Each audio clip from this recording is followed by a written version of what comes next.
असलामुअलैकुम दोस्तों, अपना Pakistan YouTube channel पर खुश आमदीद जी।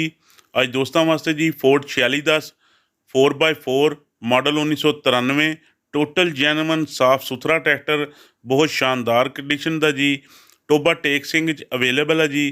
तो इस ट्रैक्टर के मालक का राबता नंबर वीडियो की डिस्क्रिप्शन मैं लिख दाँगा। जेड़े दोस्त ने खरीदना होवे ਉਹ ਰਾਬਤਾ ਕਰਕੇ ਤੇ ਮਾਲਕ ਨਾਲ ਇਹਦੀ ਡਿਟੇਲ ਲੈ ਸਕਦਾ ਤੇ ਇਹਦੀ ਆਪਣਾ ਇਹਨੂੰ ਪਰਚੇਜ਼ ਕਰ ਸਕਦਾ ਜੀ।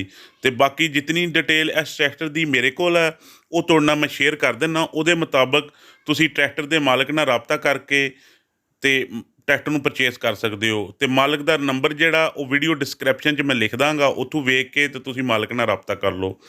ਟਰੈਕਟਰ ਹੈ ਜੀ ਫੋਰਡ ਦਾ 4610 ਜੀ 4x4 ਟਰੈਕਟਰ ਹੈ। इंजन मालक का कहना कि नवा करवाया जी, फुल टाइट है, 14 ने इंजन है। रंग चेसी बिल्कुल बॉडी का रंग तो चेसी का रंग जैनवन है जी। तो चेसी का रंग जोड़ा जी तकरीबन 12 आने है तो बॉडी का रंग भी तकरीबन 12 तो 13 आने है जी। टायरां की कंडीशन जी है तकरीबन 10 तो 12 आने है जी, अगले भी तो पिछले भी जी। अच्छी कंडीशन जी टायर ने जी। बैक साइड के बंपर जोड़े मरगाड़ है जी वो भी जैनवन है जी। ये तो बैक साइड तो इनू लगी है, सीट भी लगी हुई है। बाकी तुसी चेसी ये वेख सकते हो, जैनवन रंग में है, अच्छी कंडीशन में है जी। सोहना ट्रैक्टर आ, जैनवन आ सारा। तो यह तुसी गेयर वाला हिस्सा ਇਹਦਾ वेख सकते हो, बेआवाज़ आ जी सारी। गेयर शेयर बिल्कुल कोई ट्रैक्टर का मालक का कहना कम शम नहीं होने वाला जी। तो बाकी सैल्फ स्टार्ट ट्रैक्टर है जी, साफ सुथरा ट्रैक्टर है। तस्वीरां 'च तुसी ट्रैक्टर की सारे एंगलों नाल वेख सकते हो। 4x4 ट्रैक्टर है जी फोर्ड का 4610 जी, मॉडल 1993 है जी। टोबा टेक सिंह अवेलेबल है जी, उत्थे तुहानूं वेखना पैना जी।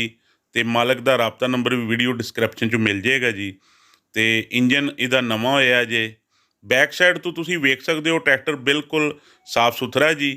तो बिल्कुल लिंकां शिंकां भी साफ आ, तो जैनवन रंग में है जी। बैक साइड ते सीट भी लगी हुई इस ट्रैक्टर नूं जी। तो हुक भी ट्रैक्टर नूं लगी है जी। तो बाकी टायरां की कंडीशन भी तुहानूं दस दी है जी, तकरीबन 10 तो 12 ने।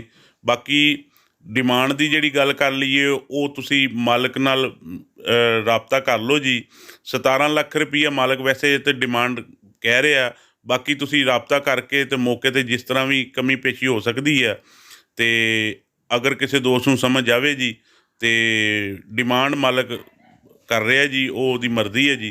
तो बाकी तुसी अपना वेख तक के लेना, मेरा काम है तुहाडे तक इनफॉर्मेशन पहुँचाना। ट्रैक्टर फॉर सेल है जी। तो दोस्तों नूं गुजारिश है मेरे चैनल नूं लाइक सबसक्राइब शेयर जरूर करियो।